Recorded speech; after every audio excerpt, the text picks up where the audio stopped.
Have you ever felt like the words we use, they just don't quite fit the world we live in anymore? Yeah, I know what you mean. We talk about concepts like, freedom, identity, progress. But sometimes it genuinely feels like our inherited language is struggling. It's like it can't keep pace, right, with how radically things have changed. Exactly. It's almost like trying to describe something completely new, something that, well, didn't exist before, using only old terms. You're forcing a fit that isn't really there. Today, we're diving into a really thought-provoking perspective.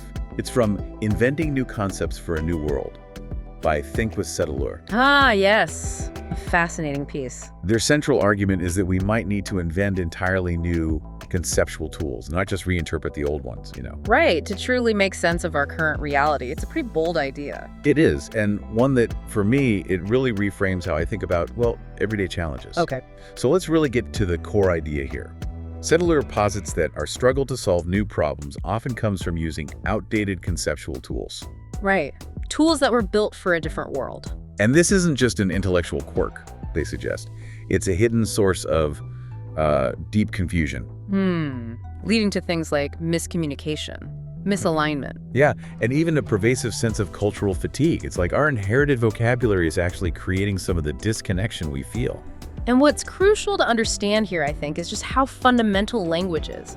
Words aren't simply labels we stick on things. No, they're more than that. They are mental structures. They quite literally shape thought, influencing how we perceive and interact with the world. So when that mental structure no longer aligns with the reality we're experiencing, It inevitably creates distortion. It's like trying to navigate a complex, multi-layered city with a flat, two-dimensional map from a century ago. You just can't see everything. that's a great analogy. And the source provides some incredibly vivid examples that really bring this abstract idea to life. Okay, like what?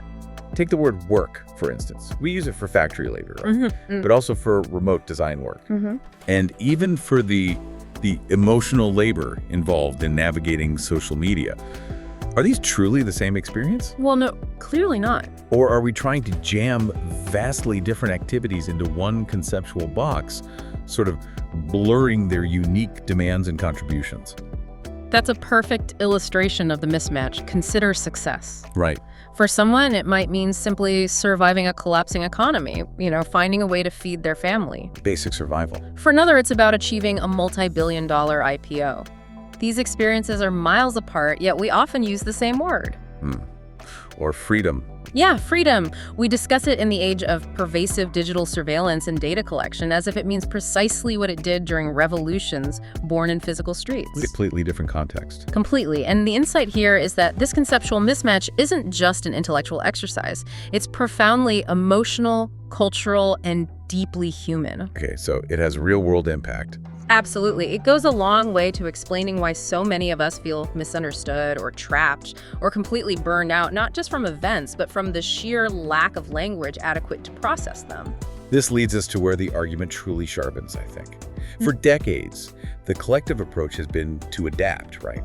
Yeah, redefine, stretch, bend those old concepts. We've tried to make those existing words fit into a faster, more chaotic, more interconnected world. Like trying to stretch a rubber band. Exactly, until it snaps. And as the source points out, that stretching only goes so far. Eventually, you stop expanding meaning and start breaking it. So the words lose their power. Language becomes vague, blurred, easily politicized, or even hollow. The powerful point Setaleur makes is that a world of new conditions requires a world of new comprehension. We can't just keep patching up old definitions. No, the reality has fundamentally shifted. Exactly. Think about the phenomena that simply didn't exist for our ancestors and how they highlight this urgent need for new language. Like what comes to mind for you? Well, digital intimacy without any physical presence. That's huge. A whole new way of connecting or not connecting. Or the profound crisis fatigue many of us feel. That constant barrage of overwhelming headlines. That's a big one. And AI, artificial intelligence as a collaborator, not just a tool. Right. And then there's decentralized identity, fragmented attention spans, algorithmic power. These are concepts that would be utterly alien to someone from even a few decades ago. Completely alien. So the question Setaleur poses is direct. Do we really expect 19th century vocabulary to effectively help us navigate 21st century dilemmas? It feels almost absurd when you put it that way, doesn't it? It really does. Yeah. This brings us to what Think with Setaleur describes as the profound cost of conceptual poverty. The cost. What does that mean exactly? It means without the right words, we can't fully articulate what we feel or truly mean. So we can't express ourselves properly. And we struggle to debate what genuinely matters. We often find ourselves trapped in inherited arguments, Instead of shaping new ones that actually fit our current reality. Exactly. It's like we're constantly talking past each other without even knowing it. It creates a real cognitive trap. We end up living in realities that have no name and therefore no shape. No shape. Wow. And what has no name cannot be fully understood. If we connect this to the bigger picture, it means we're constantly battling challenges we can't quite grasp. Because our mental tools are just inadequate. Simply inadequate to define their contours. It leads to this pervasive sense of disorientation. Okay, so this is where Think with Setaleur introduces a truly bold intellectual leap. Yeah, what's the leap? They say, let us create new concepts, not just reinterpret old ones. Create them, not just find them or adapt them. Exactly. This isn't just about finding synonyms. It's about actively naming what hasn't been named yet, and meticulously describing what hasn't been fully seen. It's an invitation then to actively participate in shaping our collective understanding. And crucially, the source emphasizes this isn't linguistic indulgence. It's not just playing with words. No, it's more fundamental. It's a survival tool for navigating complexity. It's about building the fundamental scaffolding that allows us to not just perceive, but to understand. And then effectively respond. Right, respond to the ever-evolving world we inhabit. It's about building a language that genuinely serves our modern experience. Imagine what this new language could look like, or, what it could help us articulate. Okay, give me an example. Maybe new language for emotional burnout in the age of performance. Something that moves beyond just stress or tired.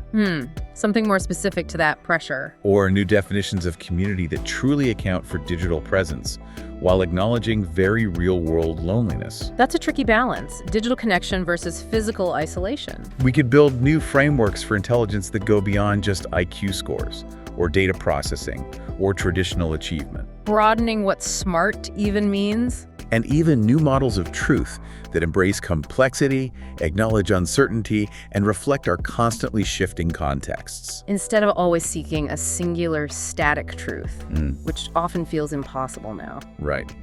So what does this all mean for you, our listener? Setaleur poses a crucial question right at the end. Which is? Who will create them? These new concepts, this new vocabulary. That's the challenge. It presents us with a profound choice, doesn't it? What choice? Do we passively wait for established institutions like academia or media to catch up and define our new reality for us? Or will thinkers, entrepreneurs, artists, and importantly, everyday people begin to actively shape a new vocabulary? One that truly fits the reality we are living. Not just the one we inherited. It reinforces this powerful idea that the future doesn't just need innovation in technology. It needs innovation in thought. Exactly. Innovation in how we understand and talk about the world. Our deep dive today has really underscored, I think, the profound necessity of inventing new concepts to make sense of our incredibly complex world. It's about finding clarity where there's currently only contradiction.